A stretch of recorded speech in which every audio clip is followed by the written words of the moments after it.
अस्सलाम वालेकुम। सब्सक्राइब कीजिए और बेल आइकॉन प्रेस कर दीजिए ताकि नेक्स्ट वीडियो का नोटिफिकेशन आपको बआसानी मिलता रहे। इस कहानी के रावी बुजुर्ग गुलजार अब्बासी हैं, जिनका ताल्लुक मरी के एक मुज़ाफ़ाती गांव से था। उनसे मेरी मुलाकात एक दोस्त ने कराई थी। गुलजार अब्बासी जब मुझे मिले तो उस वक्त बकौल उनकी उम्र 88 साल थी। देखने में मौसूफ की पीराना उम्र की वजह से सेहत इंतहाई नागुफ्ता थी। उन्हें बैक वक्त कई बीमारियों ने दबोचा हुआ था, यानी शुगर, ज़ईफ़ नज़री और दमा वगैरह। लेकिन इस उम्र में लाहक मुतादिद बीमारियों के बावजूद उनकी याददाश्त इंतहाई अच्छी थी। उन्होंने मुझे अपनी ज़ात से लिपटी माजी की ये दिल खराश दास्तान सुनाना शुरू की। जुलाई सन 1942 में रोज़गार के लिए मैं दिल्ली गया था। उस ज़माने में हमारे इलाके में मुसलमानों के लिए रोज़गार के हालात इंतहाई दर्जे तक बदहाल थे। मैं जब जवान हुआ तो मेरे वालिद साहब ने मुझसे कहा कि अपने मामू के पास दिल्ली चले जाओ, वो वहाँ तुम्हें किसी मुनासिब रोज़गार से लगा देंगे। मैंने स्कूल का मुंह तक ना देखा था। एक तो मैं कोरा अनपढ़ था और दूसरा मुझे कोई हुनर भी नहीं आता था। मैं अल्लाह के आसरे पर रावलपिंडी के स्टेशन से चलने वाली एक ट्रेन फ्रंटियर मेल में सवार होकर अगली सुबह दिल्ली शहर पहुंच गया। मेरे मामू कलीम अब्बासी दिल्ली शहर के मोहल्ला फराश खाना में एक छोटी सी कोठड़ी में अपने एक दोस्त के साथ रहा करते थे। वो दिल्ली में राजमिस्त्री का काम किया करते थे। उन्होंने मुझे अपने साथ मजदूरी के काम में लगा लिया था। मामू एक हिंदू ठेकेदार मलूत राय के पास मुलाजिम थे। उन्होंने सिफारिश करके मुझे भी मलूत राय के पास रखवा दिया था। मेरी तनख्वाह उस ज़माने में 80 रुपये तय हुई थी, जो कि उस ज़माने के लिहाज से बहुत अच्छी थी। एक दिन मलूत राय ने मामू को कहा, अगर तुम चाहो तो मैं गुलजार को अपने साथ अलीगढ़ ले जाऊं। वहां मैंने एक जैन मंदिर की सफाई और मरम्मत का काम पकड़ा है। इसे 120 रुपये तनख्वाह दूंगा। मामू मान गए। उसकी कई वजूहात थी। पहली तो यह कि मेरी तनख्वाह में एकदम 40 रुपये का इजाफा हुआ था, और दूसरा यह कि मैं मामू के साथ जिस कोठड़ी में रह रहा था उसमें मेरे लायक सोने के लिए मुनासिब जगह न थी। मामू के दोस्त जिनके साथ वो रह रहे थे वो अक्सर मेरी आमद पर चिढ़ जाया करते थे।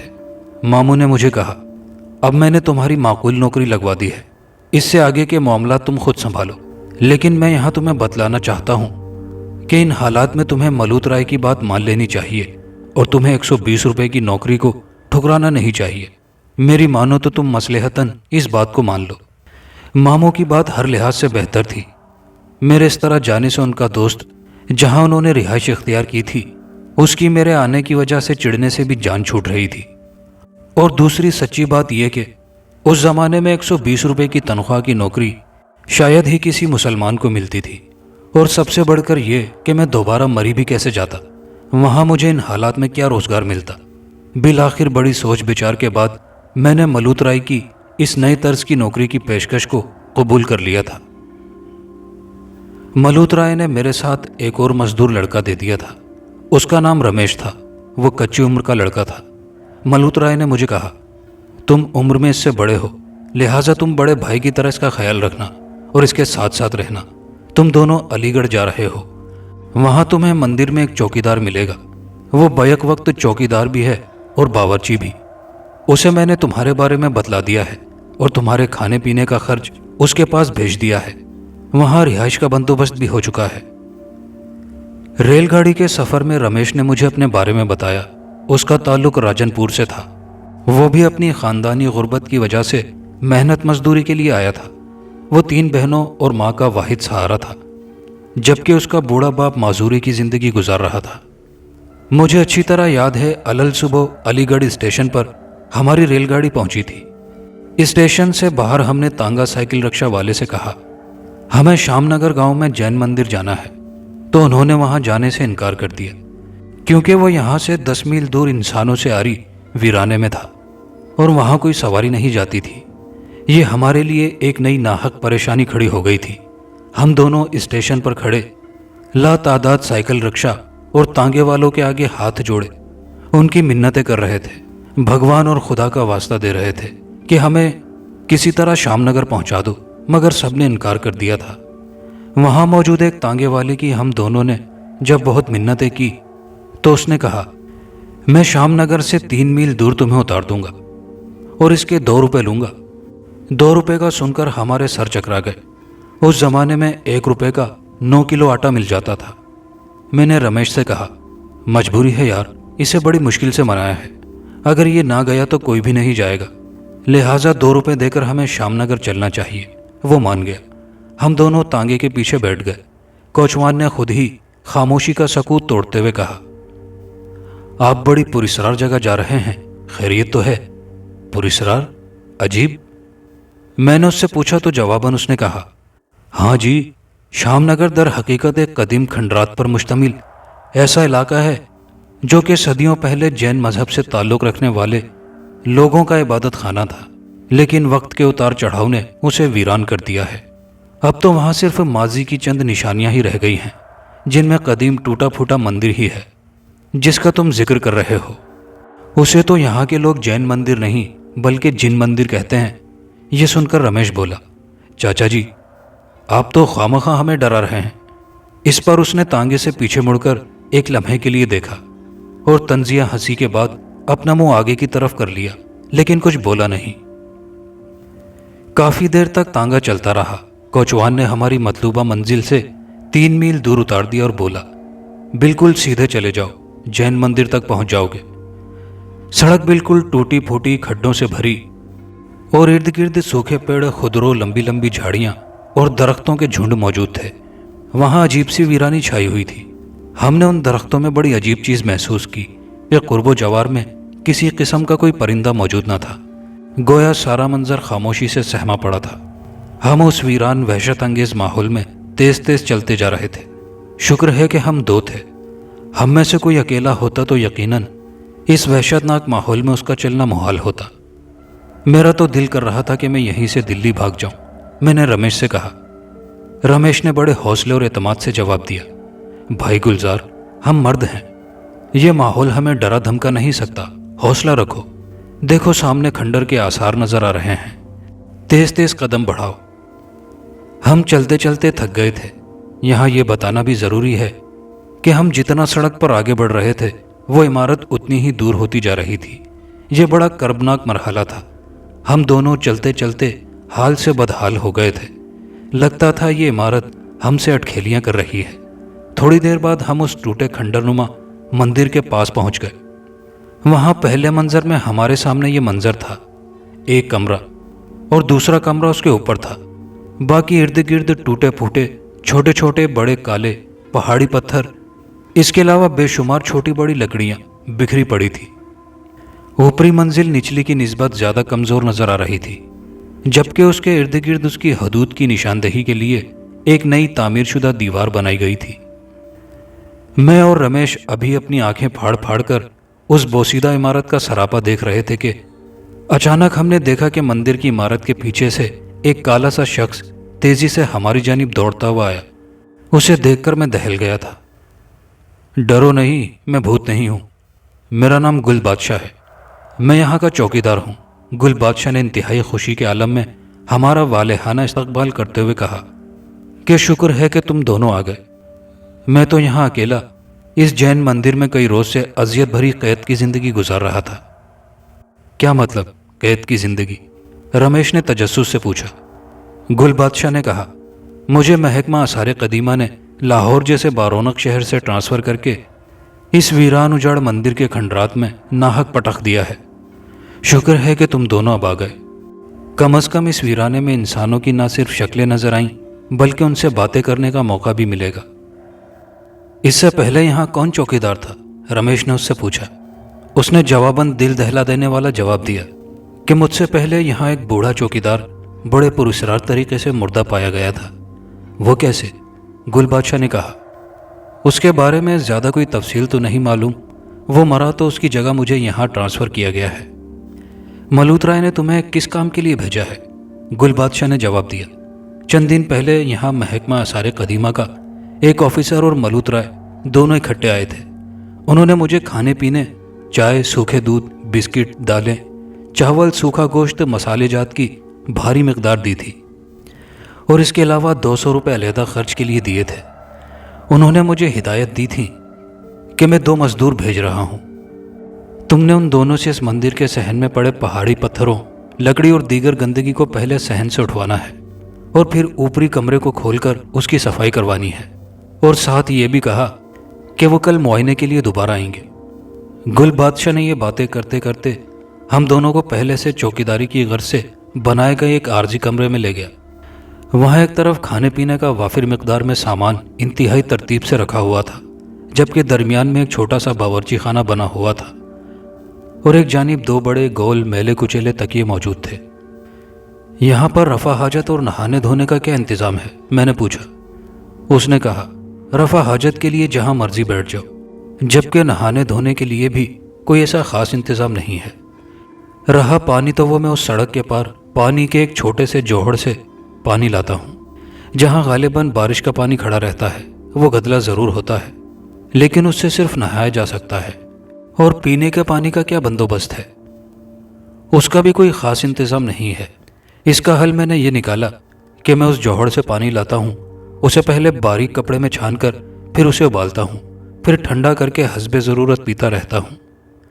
ये तो मलूतराय ने हमारे साथ धोखा किया।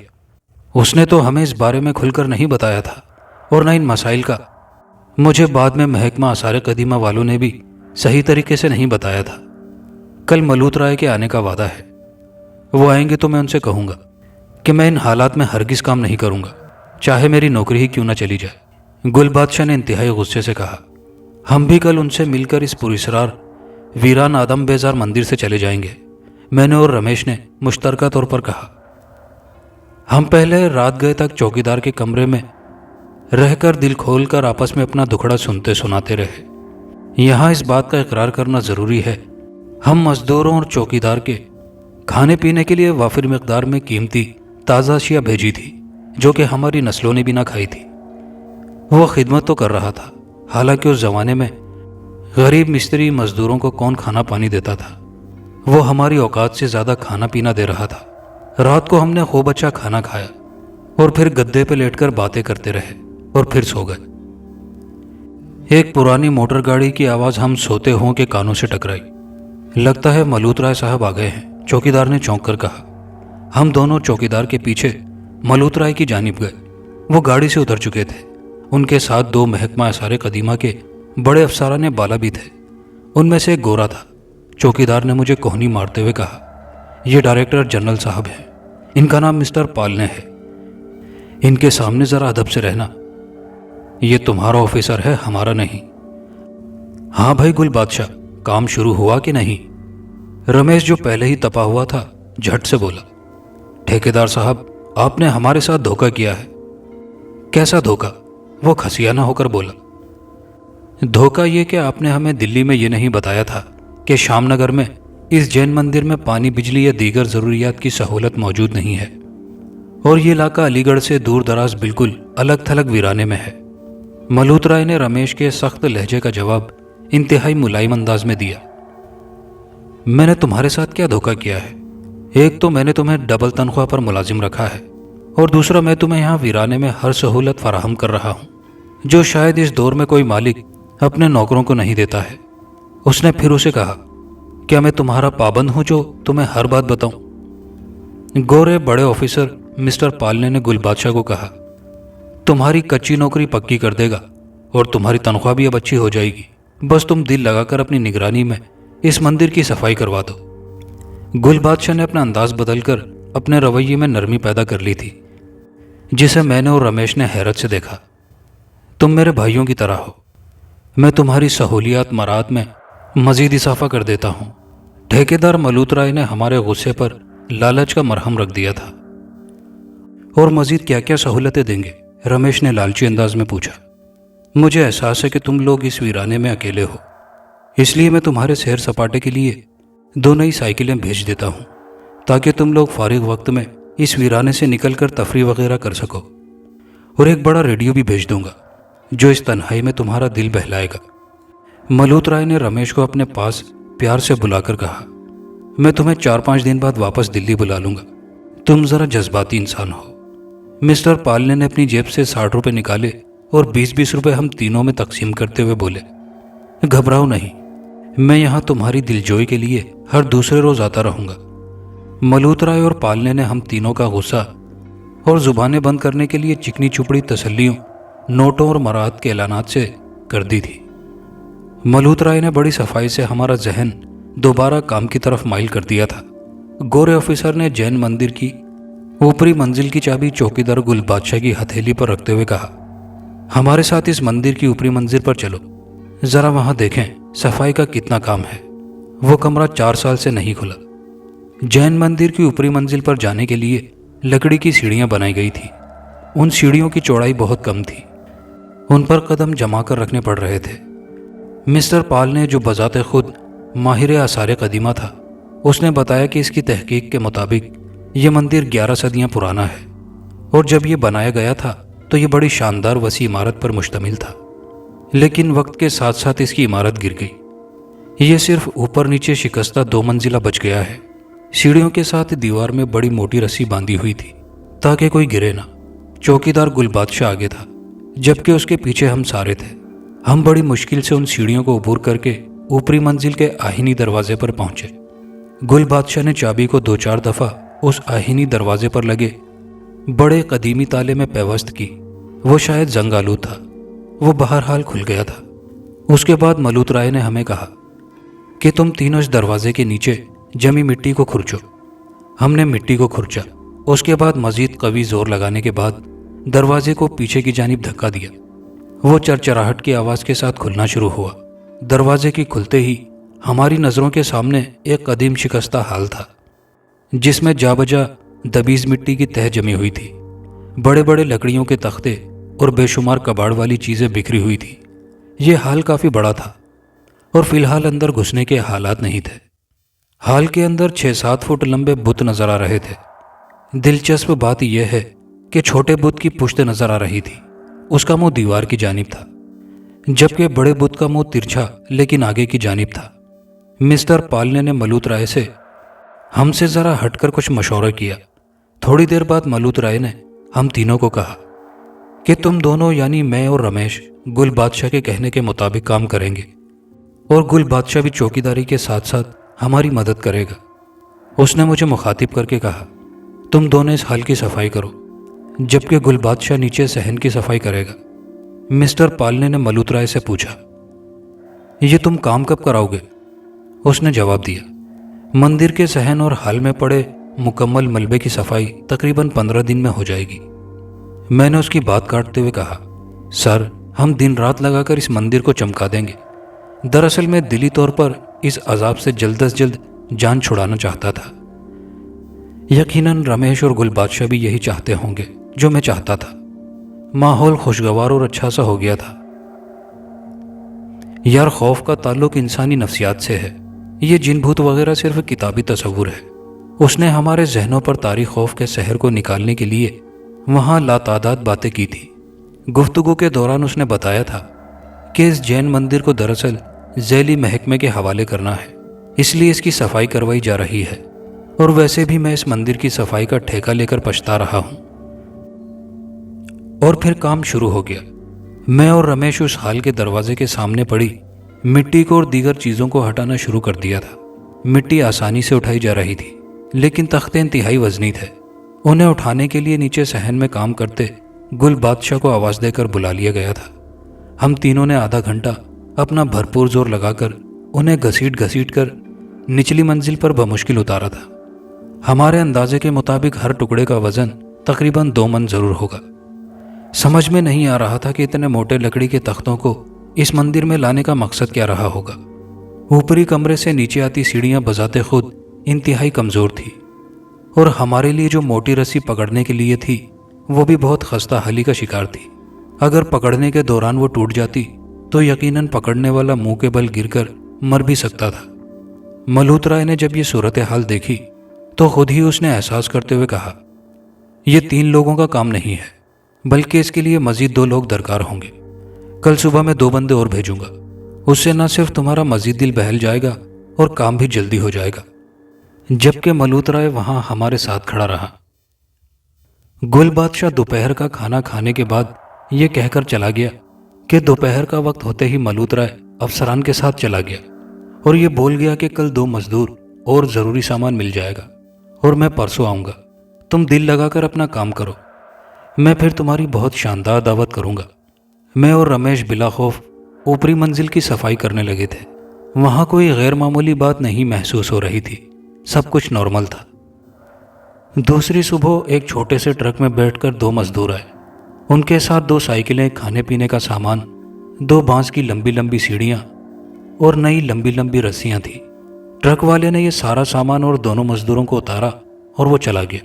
ان دونوں مزدوروں میں سے ایک بوڑھا تھا جبکہ دوسرا ادھیڑ عمر تھا. بعد میں بوڑھے نے اپنا نام راجندر اور ادھیڑ عمر شخص نے اپنا نام اسونگ بتایا تھا. راجندر نے ٹھیکیدار ملوت رائے کے ہاتھوں کی لکھی چٹھی میرے نام سے دی تھی. میں نے اسے پڑھا. اس میں لکھا تھا کہ میں کل صبح آؤں گا، دونوں کو نیچے کام پر لگا دو، جبکہ گل بادشاہ کو اوپری ہال کی صفائی کے لیے اپنے ساتھ لگاؤ. میں نے 2 سائیکلیں تمہاری تفریح اور دور بازار سے ضرورت کا سامان خریدنے کی غرض سے بھیجی ہیں. ملوت رائے نے یہ بھی لکھا تھا کہ تم لوگ کام کے بعد ان سائیکلوں کا استعمال کرنا جب بہت ضرورت پڑ جائے. ان دونوں مزدوروں کے آنے سے ہمیں ذہنی ڈھارس محسوس ہونے لگی تھی، لیکن یہ ڈھارس وقتی ثابت ہوئی. ہوا یہ کہ پہلے دن ہی بوڑھے مزدور راجندر کے سر پر ایک وزنی پتھر گر گیا تھا. وہ اچھا خاصا زخمی ہو گیا تھا. اس کے ساتھ آیا ہوا مزدور اسونگ اسے اپنی سائیکل پر بٹھا کر اسپتال لے گیا تھا. کس اسپتال میں لے کر گیا تھا اس کا نام معلوم نہ تھا، لیکن وہ جلدی میں یہ کہہ گیا کہ وہ اس کی مرہم پٹی کروا کر تقریباً 2 گھنٹے بعد واپس آ جائے گا. جب وہ شام تک نہ آیا تو ہمیں تشویش اور پریشانی لاحق ہوئی. گل بادشاہ نے اپنے سر پر تفکرانہ انداز میں ہاتھ پھیرتے ہوئے کہا، اسونگ کدھر مر گیا؟ وہ ابھی تک آیا کیوں نہیں؟ ہمیں تھوڑی دیر اور انتظار کرنا چاہیے، میں نے اسے مشورہ دیتے ہوئے کہا. اس نے میری تجویز کو رد کرتے ہوئے کہا، اتنا تو انتظار کر لیا ہے. مجبوراً ہم تھوڑی دیر اور ان کی راہ دیکھتے رہے. یار ایک غلطی ہو گئی. غلطی یہ ہوئی کہ ہمیں بھی راجندر کے ساتھ جانا چاہیے تھا، لیکن اب کیا کیا جائے؟ گلزار تم میرے ساتھ چل، ہم دونوں اسے ڈھونڈتے ہیں. وہ نہ جانے کس اسپتال میں گیا ہے.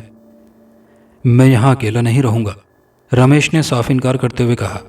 میں گل بادشاہ کے ساتھ چلا جاؤں گا، میں یہاں اکیلا کیوں رہوں؟ ہم دونوں آپس میں اس مسئلے پر ناحق لڑنے لگے تھے. لگتا ہے راجندر کی حالت اسپتال میں زیادہ خراب ہو گئی ہے، اس لیے اسونگ واپس نہیں آیا. وہ شام نگر کے کس اسپتال میں لے کر گیا ہے یہ تک ہم نے نہیں پوچھا. گل بادشاہ نے جھنجھلا کر کہا، تم آپس میں لڑو نہیں، تم دونوں ادھر رہو، میں انہیں ڈھونڈتا ہوں. آپ کدھر جائیں گے؟ رمیش نے گل بادشاہ سے پوچھا تو اس نے غصے سے جواب دیا، میں چاہے جہنم میں انہیں تلاش کروں، لیکن تم میں سے ایک بندہ نیچے مندر کے صحن میں کام کرے گا اور دوسرا اوپر ہال میں، اور میں کوشش کروں گا کہ جلد از جلد یہاں پہنچ جاؤں. رمیش تم نیچے کام کرو اور گلزار اوپر کام کرے گا. وہ یہ کہہ کر دوسری سائیکل لے کر نئے مزدوروں کو تلاش کرنے نکل گیا. میں نے رمیش کو کہا، تو مندر کے صحن کی صفائی کر، میں اوپری منزل کی صفائی کرتا ہوں. میں اپنی دھن میں اکیلا مندر کی اوپری منزل میں صفائی کر رہا تھا کہ اچانک مجھے ایسا محسوس ہوا جیسے کسی بھاری جسم نے اپنا قدم آگے بڑھایا ہو. مندر کی چھت میں جمی مٹی دھول غبار بن کر اٹھی. پہلے تو میں یہ سمجھا شاید کوئی بھونچال آ گیا ہے، لیکن پھر یہ دھمک رک گئی. میں نے چونک کر ادھر ادھر دیکھا. وہاں کچھ غیر معمولی نہ تھا. دونوں بت اپنی جگہ پر موجود تھے، لیکن ان کے سامنے سے بڑے 2 پتھر سرک کر نیچے آ گئے تھے. میرے لیے یہ بڑی حیرت انگیز بات تھی. یا الہی، یہ کیا ماجرا ہے؟ میں نے سوچا میں رمیش سے جا کر پوچھتا ہوں کہ تم نے کچھ زلزلے جیسی آواز سنی ہے کہ نہیں. میں ابھی سیڑھیوں کے درمیان کے راستے میں تھا کہ مجھے زوردار آواز سنائی دی جو کہ رمیش کی آواز تھی. گلزار بھائی، مجھے بھگوان کے لیے اس بت سے بچاؤ. بچاؤ بچاؤ کی آوازیں پہلے سے زیادہ تیز ہونے لگی تھی. میں بھاگا بھاگا رمیش کے پاس پہنچا تو وہاں میرے پاؤں تلے سے زمین نکل گئی، کیونکہ رمیش کی ٹانگوں کو کسی نادیدہ قوت نے ایک بھاری پتھر سے کچل دیا تھا. یہ دیکھ کر میری اپنی حالت بہت ابتر ہو گئی تھی. میں نے رمیش کو شدید زخمی حالت میں دیکھا تو اس سے گھبراہٹ میں پوچھا، کس نے تجھے مارا ہے؟ رمیش نے انتہائی تکلیف میں اوپری منزل کی جانب اشارہ کرتے ہوئے کہا، وہ بڑا بت. یہ کہہ کر وہ بے ہوش ہو گیا تھا. میں اسے کندھے پر اٹھا کر گل بادشاہ کے کمرے میں لایا. شدید خون اس کی ٹانگوں سے بہہ رہا تھا. میں نے خون کو روکنے کی بہت کوشش کی، रमेश बदस्तूर बेहोश पड़ा हुआ था, लेकिन जिंदा था। उधर गुल बादशाह भी वापस नहीं आया था। मेरी हालत इस वीराने में अपने सामने पड़े मरते रमेश को देखते हुए नागुफ्ता हो रही थी। इसी दौरान मुझे मंदिर की ऊपरी मंजिल से बिल्कुल गुल बादशाह जैसी आवाज आई। वो मुझसे कह रहा था, गुलजार अब्बासी, ऊपर आओ, ऊपर आओ। या इलाही, ये सब क्या माजरा है। मैं खुद कलामी के अंदाज में बोलने लगा था। मुझे बार बार ऊपरी मंजिल से आवाजें आ रही थी, गुलजार आओ, जल्दी ऊपर आओ। बहरहाल मैं हौसला और हिम्मत जमा करके ऊपर गया तो वहां पर एक और नाकाबिले बयान सूरत हाल मेरे सामने थी। ऊपर एक बुत मौजूद था, लेकिन दूसरा छोटा बुत मौजूद न था और उस जगह गुल बादशाह भी मौजूद न था। मैंने उस दौरान एक और धमक चौकीदार के कमरे की सिमत सुनी, जहां रमेश शदीद जख्मी हालत में पड़ा था। वहां जमीन पर किसी भारी चीज के पड़ने की ऐसी भयानक आवाजें आ रही थी कि सारा मंदिर लरस कर रह गया था। मैं फौरन सीढ़ियों से संभलता और कदरे गिरता पड़ता जब गुल बादशाह के कमरे में गया तो वहां मैंने देखा कि रमेश के चेहरे को बड़ी बेरहमी से एक भारी पत्थर से कुचल कर मारा गया था। उसके चेहरे का कीमे जैसा हाल था। रमेश का चेहरा बिल्कुल मस्क होकर रह गया था, जिसे देखकर मुझे उबकाई आने लगी थी। मैं वो मंजर देखकर बेहोश हो गया था। थोड़ी देर बाद मेरे बेहोश जिस्म पर ठंडा पानी डाला गया तो मैं हड़बड़ा कर उठा तो मेरी धुंधली निगाहों के सामने जख्मी राजिंदर सर पर पट्टी बांधे खड़ा था और उसके साथ असवंग खड़ा था। ये क्या हो गया रमेश को? किसने इसको बेरहमी से मारा है? असवंग ने जैसे चिल्लाते हुए मुझसे सवाल किए। मैंने रोते और डरते हुए जवाब दिया, ऊपर वाले बुत ने मारा है। क्या तू पागल तो नहीं हो गया है? खुद ही मारकर इस कत्ल का इल्जाम बेजान बेजरर बुतों पर डाल रहा है। शर्म कर, तू झूठ बोलता है।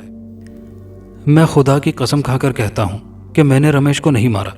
मैंने उनके सामने गिड़गिड़ाते हुए कहा, बकवास करता है तूने ही रमेश को मारा है। थोड़ी देर बाद गुल बादशाह इंतहाई परेशानी में आया तो उसने उन दोनों मजदूरों पर चढ़ाई कर दी कि वो कहाँ चले गए थे।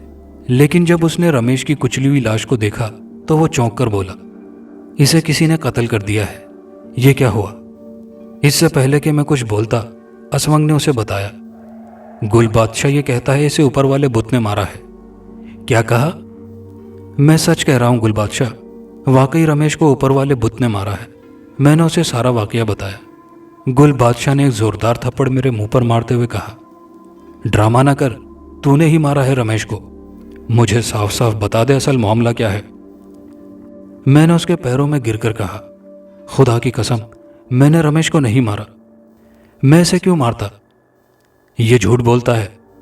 राजिंदर ने जख्मी हालत में भी मेरी जात पर कचोके मारते हुए कहा, यह तो मेरे भाइयों की तरह था, मैं इसे क्यों मारता? मैंने कहा। रमेश की लाश के कुचले हुए हिस्से को उन तीनों ने सेट किया। उस बेचारे का मुंह भारी पत्थर पड़ने की वजह से बिल्कुल कीमा बन चुका था। गुल बादशाह ने असवंग को कहा, तू फौरी तौर पर साइकिल लेकर जा। शामनगर थाना जो यहां से 4 मील दूर है, वहां पुलिस को इस वाकये की इत्तिला दे ताकि हम इसे गिरफ्तार करवा के अपने सर से इस बोझ को हटाएं। बच्चे, तू लाख चालाकी कर और बेशक ये कहता रहे कि तूने रमेश को कत्ल नहीं किया, लेकिन तमाम सबूत वाकयात तुझे मकतूल के कत्ल के जुर्म में फांसी के फंदे की जानिब लेकर जा रहे हैं। थोड़ी देर बाद असवंग अपने साथ 3 पुलिस वाले और एक थानेदार को ले आया था। थानेदार ने आते ही रमेश की लाश को हवन्नों की तरह देखते हुए अपने साथ आए सिपाहियों को कहा, ओए ये कितना भयानक कत्ल है।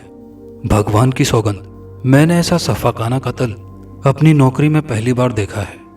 मैं सहमा और डरा हुआ एक ईंट पर बैठा हुआ था। उसने मुझे वहां जानवरों की तरह बेदर्दी से गिरेबान से पकड़कर फर्श पर गिराया और 2-4 जोरदार लाते मेरे जिस्म पर मारते हुए कहा, बता तूने इसे क्यों मारा? मैं लरसती हुई आवाज में बोला, खुदा की कसम खाकर कहता हूं कि इसे ऊपरी मंजिल पर मौजूद बुत ने कत्ल किया है। तब वो मुझे बालों से पकड़कर लाते मारता हुआ ऊपर वाले हाल में ले गया। उसके पीछे पुलिस वाले और मजदूर भी आए। थानेदार ने मेरी पुश्त पर 3-4 लगातार डंडे मारते हुए कहा, देख इन बुतों को, क्या ये हिल सकते हैं? ये यहां सदियों से यूं ही पत्थरों की तरह बेजानो बेहिस हैं। थानेदार 2-3 मिनट तक बुतों को बगौर आगे पीछे से देखने लगा। उसके बाद वो नीचे आया जहां रमेश की लाश पड़ी थी। उसने उन पत्थरों की हैयत देखी जिसके जरिए मकतूल को कुचला गया था। उसने उन्हें देखकर हैरत से कहा, इस पत्थर को कम से कम 3-4 बंदे बमुश्किल हिला सकते हैं। उसके बाद उसने रमेश की कुचली हुई लाश को मुख्तलिफ जावियों से देखा। वो भूतों के पास भी गया। आखिर में उसने मेरे हाथों में हथकड़ी डलवा दी। थानेदार ने गुल बादशाह, असवंग और राजिंदर के बयानात लिए और उन्हें कहा, तुम्हारी इस केस के सिलसिले में मजीद ज़रूरत पड़ सकती है, लिहाजा तुम्हें अलीगढ़ में थाना और कचहरी में आना पड़ेगा। सर जी, हम गरीब तो बड़ी दूर के परदेसी हैं, कैसे बार बार हम इस केस में नाहक धक्के खाएंगे? कत्ल तो गुलजार ने किया है, असवंग ने कहा। थानेदार ने उसे अपने पास बुलाया और एक जोरदार थप्पड़ उसके मुंह पर मारा। उसे मोटी मोटी गालियां दी और बोला, ये कत्ल का केस है, इसमें जिंदगी और मौत साथ साथ चलती हैं। इस केस को अदालत हर जाविये से और शवाहिद से परख कर बड़ी एहतियात से फैसला देती है। आइंदा आने वाली तारीखों में तुम तीनों इस केस के अहम गवाह होगे। हो सकता है कि इस कत्ल केस का मुद्दा उल्टा तुम पर ना पड़ जाए। वो कैसे? गुल बादशाह ने पूछा। अबे पगले, जाहिरी बात है कि जब इसके सर पर मौत मंडलाएगी तो ये हाथ पांव तो मारेगा ही। ये कह सकता है कि उसे हम तीनों ने मिलकर मारा है। ये ऐसा नहीं कर सकता, यही कातिल है। असवंग ने थानेदार की बात काटते हुए कहा। ये तू कह रहा है ना? थानेदार ने तीनों को अपने पास बुलाकर कहा, अगर तुम तीनों अपनी और इस गरीब की जान मजीद कानूनी पेचीदगी से बचानी है तो तुम सारे मिलकर मेरे साथ तावन करो। उसने अपनी उंगलियों को मलकर रिश्वत का इशारा देकर कहा, तो मैं इस केस का रुख किसी और जानी पलट सकता हूं। सर जी, हम गरीब मजदूर लोग हैं, भगवान के वास्ते हमारी इस केस से जान छुड़वाएं। थानेदार ने गुल बादशाह को अपने पास बुलवाया और उसे कहा, मेरे तजुर्बे के मुताबिक गुलजार इस केस में बच जाएगा। इसकी वजह यह है कि एक तो जिस पत्थर से रमेश हलाक हुआ है इतना भारी है कि उसे बमुश्किल 4 आदमी उठा सकते हैं। बकौल तुम सबके ये वकूअ के वक्त अकेला था। यहाँ 2 सवालात पैदा होते हैं। एक तो ये कि ये अकेला इतना बड़ा भारी पत्थर नहीं उठा सकता, इसके लिए कम से कम 5 अफराद की ज़रूरत है और तुम 4 हो। और दूसरा, अगर बात मान ली भी जाए तो मौके का गवाह कोई नहीं है। मेरे तजुर्बे के मुताबिक ये 100% बच जाएगा। बाकी आगे जो तुम बोलो। मैं इस केस को किस तरह लेकर जाऊं? अब तुम कुछ ताउन करो तो कुछ बात हो। उधर मैंने भीगी बिल्ली की मानिंद थानेदार, सिपाहियों और अपने साथियों के आगे गिड़गिड़ाकर इल्तिजाई की और उन्हें यकीन दिलाने की कोशिश की कि खुदा की कसम मैंने रमेश को नहीं मारा। वहां खड़े सिपाही ने दरमियान में दखल अंदाजी करते हुए बोला, इसका मतलब है कि वाकई बुत ने रमेश को कत्ल किया है। चंद मिनट में फैसला करो, ऐसा ना हो कि मलूत राय ठेकेदार आ जाए तो ये सारा खेल मेरे हाथों से निकल जाएगा।